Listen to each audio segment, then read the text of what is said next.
మనకి north side Rajasthan కానివ్వండి, హర్యానా కానివ్వండి, పంజాబ్, ఉత్తరప్రదేశ్, మధ్యప్రదేశ్ నుంచి చాలా మంది ఆర్మీకి సర్వ్ చేయడానికి వెళ్తారు. కంపారిటివ్లీ ఫస్ట్ 10 to 15 స్టేట్స్ కూడా నార్త్ వే వస్తాయి. దాని తర్వాత సౌత్ ఉంటాయి. ఎందుకు సౌత్ పార్టిసిపేషన్ ఆర్మీలో చాలా తక్కువ comparative north. As a society వీళ్ళని ఎప్పుడు గుర్తించలేదు. జనరల్ కృష్ణారావు గారు తెలుగు అతను చనిపోయారు.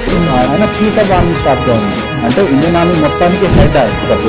జమ్మూ అండ్ కాశ్మీర్ కి గవర్నర్ గా ఉన్నారు. Almost 3 to 4 north east states కి ఆయన గవర్నర్ గా ఉన్నారు. ఇప్పుడు కల్నల్ సంతోష్ బాబు గారు ఆయన చనిపోయారు. అప్పుడు చైనాతో గల్వాన్ క్లాష్ అయినప్పుడు యాజ్ అ సొసైటీ మనం దాన్ని ఒక గొప్ప ఎగ్జాంపుల్ గా చూపించి నెక్స్ట్ వచ్చే జనరేషన్స్ కి ఇది ఒక ఆపర్చునిటీ ఉంది అని చూపించినప్పుడే జనాలు కూడా ఆస్పర్ అవుతారు. హర్యానా, పంజాబ్, రాజస్థాన్ వీళ్ళని చూసుకుంటే స్పోర్ట్స్ లో ఎక్కువ ఉంటుంది. ఫిజికల్ డెవలప్మెంట్ కూడా మెంటల్ డెవలప్మెంట్ ఎంత ఇంపార్టెంట్ అంత ఇంపార్టెంట్. స్కూల్స్ తీసుకోండి, లేకపోతే కాలేజెస్ తీసుకోండి. ఇప్పుడు 16-17 is the age when you are in your prime. అదే టైంలో కదా మీ బాడీ డెవలప్ అయ్యేది. అలాంటి టైంలో మీరు చదివే కాలేజెస్ లో గ్రౌండ్ లేదు, అపార్ట్మెంట్స్ లో కూర్చోబెడుతున్నారు. కానీ మీకు ఆ ఏజ్ లో మీ బాడీకి కావాల్సిన స్టిమ్యులేషన్ ఇవ్వగలుగుతున్నారు. మీరు ఫిజికల్ గా నాది ఈ బాడీ ఇంపార్టెంట్, ఈ బాడీతో నేను ఒక రిసోర్స్ లాగా ఏమైనా చేయొచ్చు అని అనుకోనప్పుడు మీకు ఆర్మీ అనే థాట్ ఎక్కడి నుంచి వస్తుంది?